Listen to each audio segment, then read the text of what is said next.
In this lesson, we will look at the errors which pitot-static air pressure sensing systems are subject to and the corrective measures taken to balance out or reduce these errors. The first error we will look at is known as position error. Ideally, the airflow around a pressure head should resemble the airflow shown here in diagrammatic form. However, if the aircraft is moving, a suction effect will be created which will cause the static pressure sensed to be lower than the ambient pressure.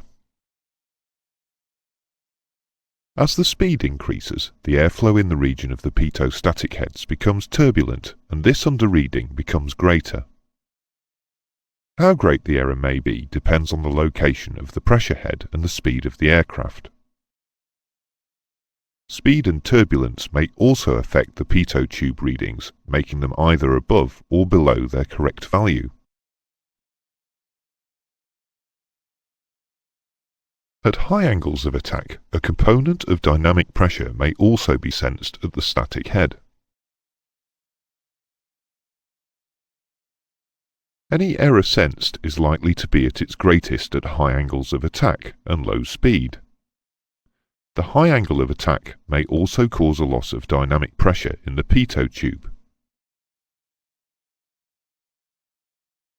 Operation of the flaps or slats can cause significant changes to the angle of attack, which in turn can affect the turbulence created, and flight manuals may list different values of position error for different flap settings. Before moving on to the next error, which is maneuver error, let's look first at how the effect of position error can be reduced.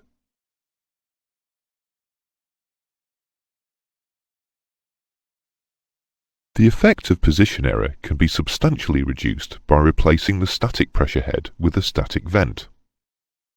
There are some locations on the aircraft, usually on the side of the fuselage, where true or nearly true static pressure can be sensed over the whole speed range of the aircraft. A static vent is fitted in this location. The vent consists simply of a small flat metal plate with holes which form a vent opening in the centre of the plate. The vent is fitted flush with the fuselage and is connected to the pressure lines which feed the pressure instruments. The pressure line is angled upwards from the vent in order to prevent the accumulation of water and therefore does not require heating. About 90% of the combined pressure head position error can be eliminated by the use of a separate static vent. It is usual to have two interconnected static vents, one on each side of the fuselage, to ensure that any errors produced by side-slipping or yawing are minimized or balanced out. Duplication also reduces the chance of the system becoming blocked. However, static vents are not suitable for every aircraft. For instance, aircraft designed for very high speed are unsuitable because the shock waves generated at high Mach numbers can produce significant errors in the pressure sensed by a static vent. On very high speed aircraft, therefore, a more sophisticated combined pitot-static head or high-speed probe is used. This will have been specially designed to reduce position error, but will be more expensive than the basic combined probe found on low-speed aircraft.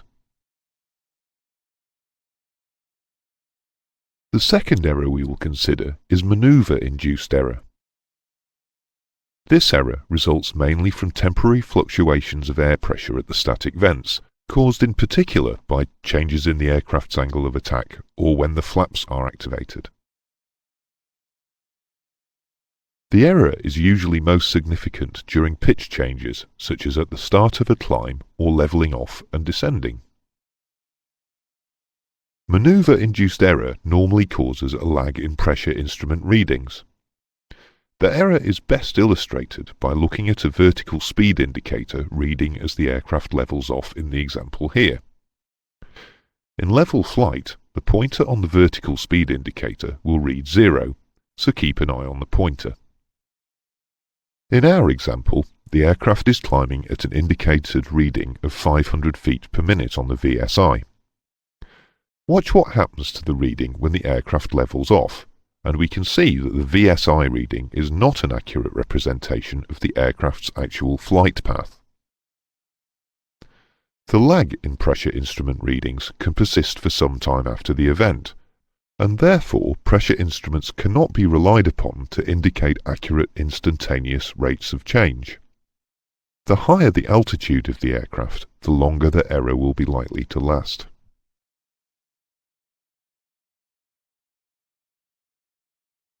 Finally, in this lesson, we will look at a full Pitot-Static system.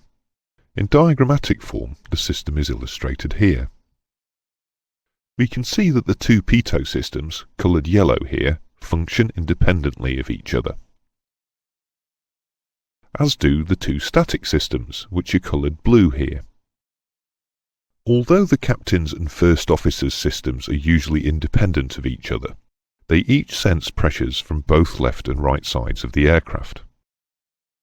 Note that the two static systems are also capable of being cross-fed and supplied by an alternate static source.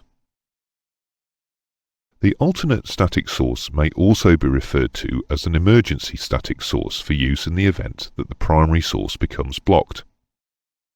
It is unlikely that the alternate static source will be fitted in the optimum location on the aircraft, and so it will provide a less accurate reading.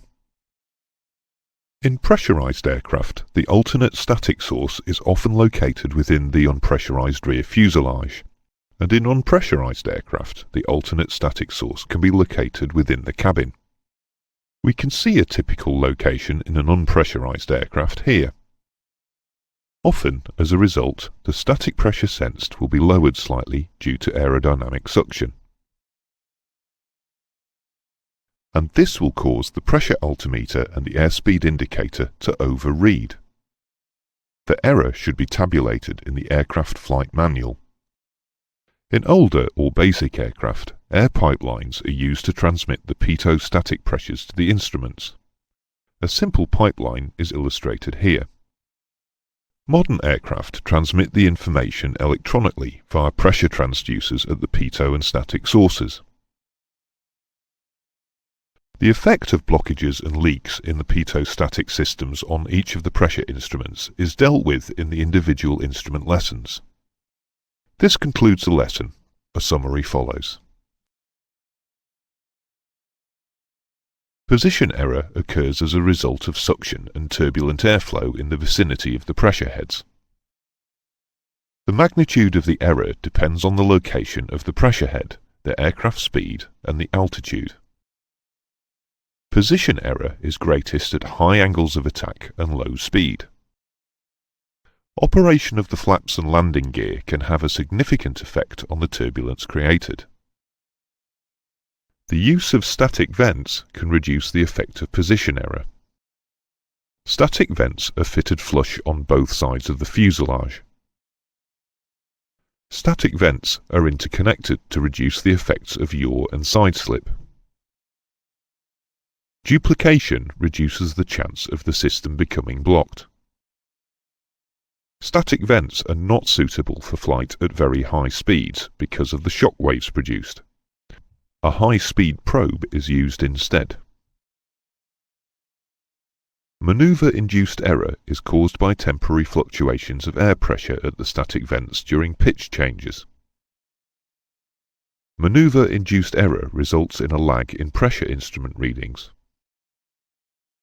The higher the altitude, the longer the error will last. Static pressure sensed by an alternate static source will not be that to which the instruments are calibrated and may be in error. This will be tabulated in the flight manual.